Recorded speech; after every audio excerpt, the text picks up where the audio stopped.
Hey everyone, Matt here from Duke's Models, and welcome to round 2 of the contributor-funded kit review series.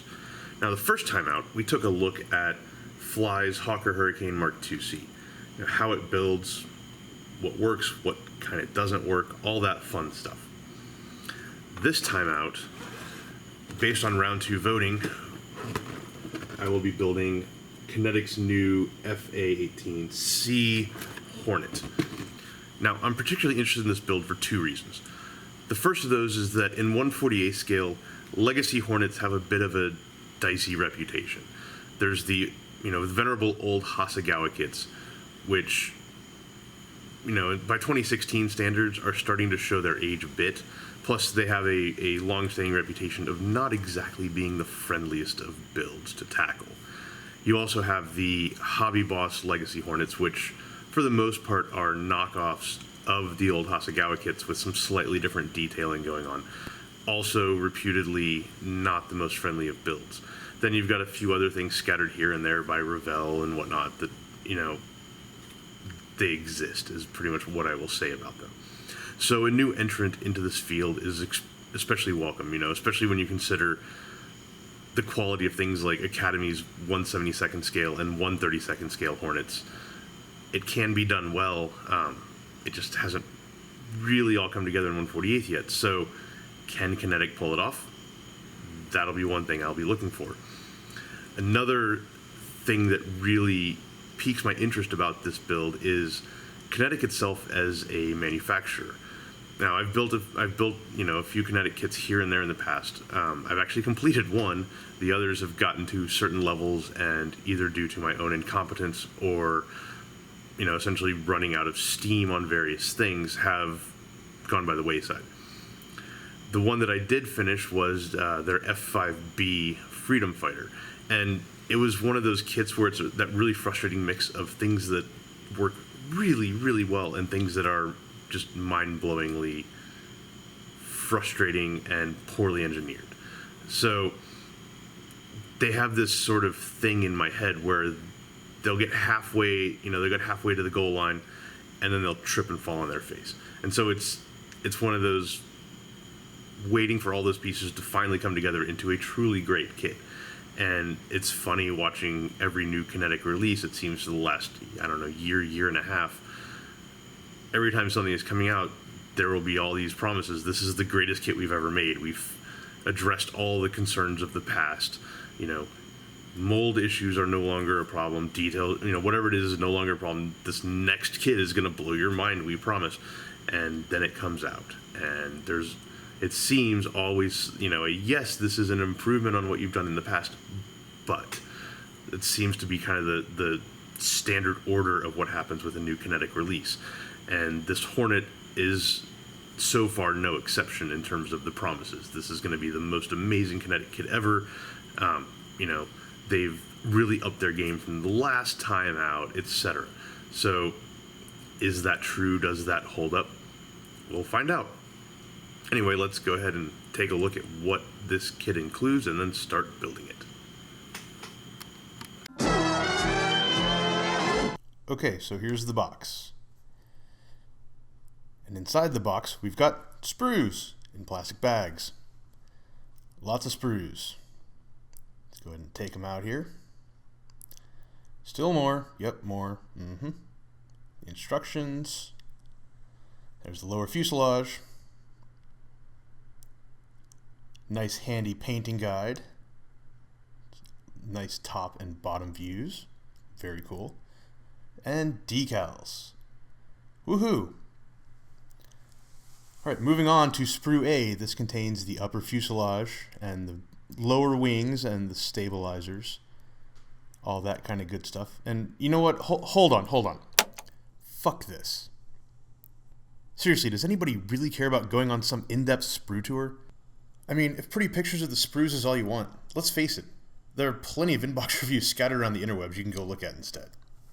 Instead of doing the, typical song and dance, how about we just walk through the main points? Sound good? Sweet. First of all, Kinetic nailed the detail.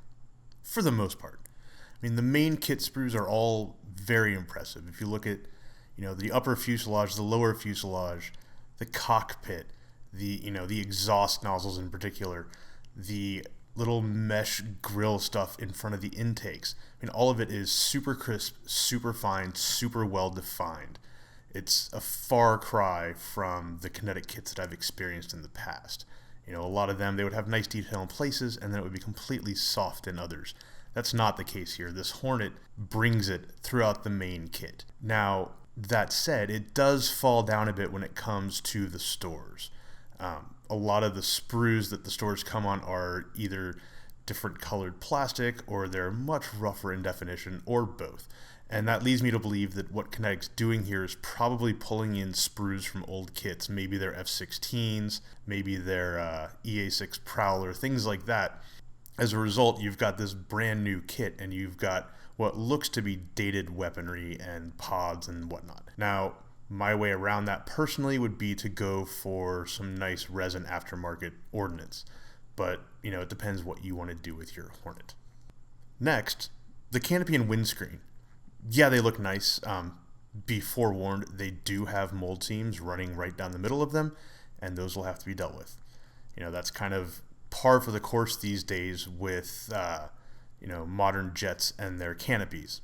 Is what it is, kind of have to deal with it. Third, engineering-wise, this kit looks overall pretty clever. I love the big one-piece upper fuselage that includes the wings. I love the nice one-piece lower fuselage. The tails that are single pieces. There's a lot of thoughtful stuff going on here.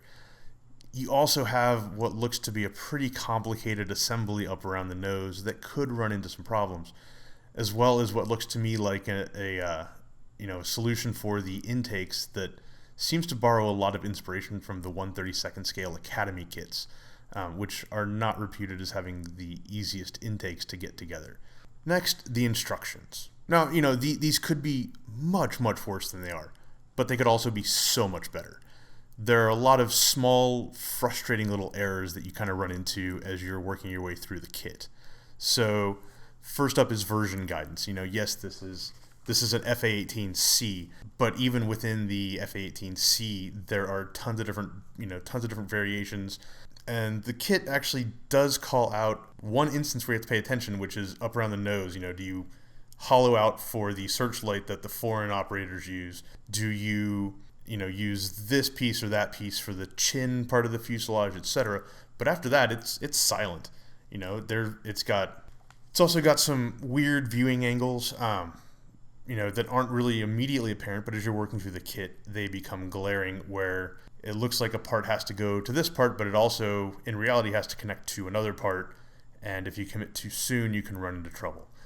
And lastly, they just totally omit some things. The LAU-7 wingtip launchers, the launchers that hold the sidewinders on the tips of the wings, they're in the kit, but they're not in the instructions at all.